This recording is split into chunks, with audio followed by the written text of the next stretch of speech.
Amid the freezing vastness of the Andes Mountains, a true story became one of the most emotional survival accounts in modern history.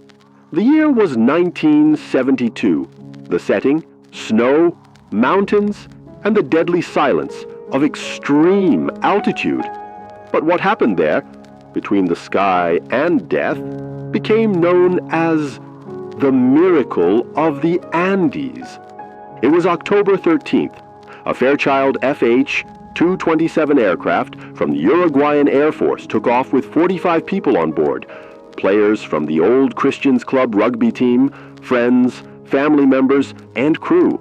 Their final destination was Chile, where they were set to play a friendly match. But the plane never arrived. During the crossing of the Andes, amid dense clouds and navigational errors, tragedy struck. The plane crashed into the mountains and broke apart. Many died on impact. Others, badly injured, struggled to grasp what had happened. The fuselage, now torn open to the extreme cold, became both a shelter and a prison. At night, temperatures dropped below minus 30 degrees Celsius. No proper clothing, no food, no hope, but still alive. In the first days, the survivors rationed what little they had. Chocolate, wine, a bit of jam.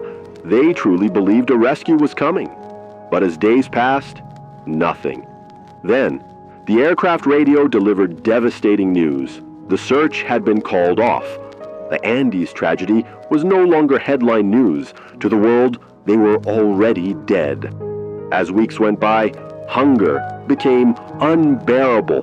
Lifeless bodies surrounded those who still clung to life. And then, a horrifying, desperate decision was made. To survive, they would have to eat the flesh of the dead.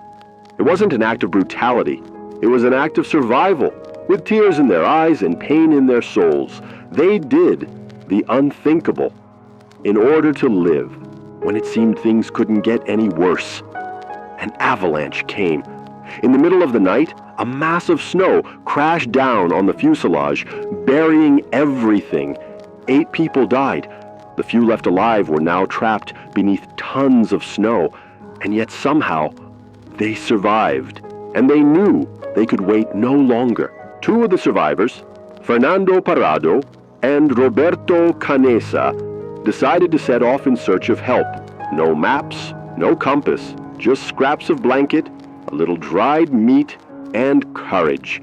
For 10 days they climbed mountains, faced the cold, the sun, fear, and near death. And then, a miracle.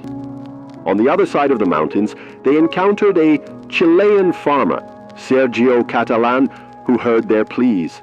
The news spread across the world. They were alive. 2 days later, helicopters reached the crash site.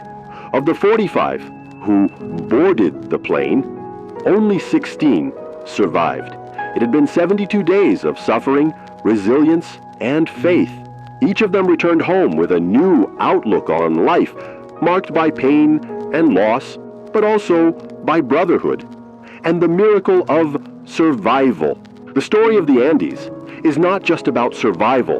It's about courage in the face of the impossible, about sacrifice, solidarity, and the human instinct to never give up. What happened in 1972 still echoes around the world as a powerful reminder: when all seems lost, the human spirit can do the impossible. This was the miracle of the Andes. If this story moved you, leave a comment, share it with someone, and subscribe to the channel for more real-life stories like this. See you next time.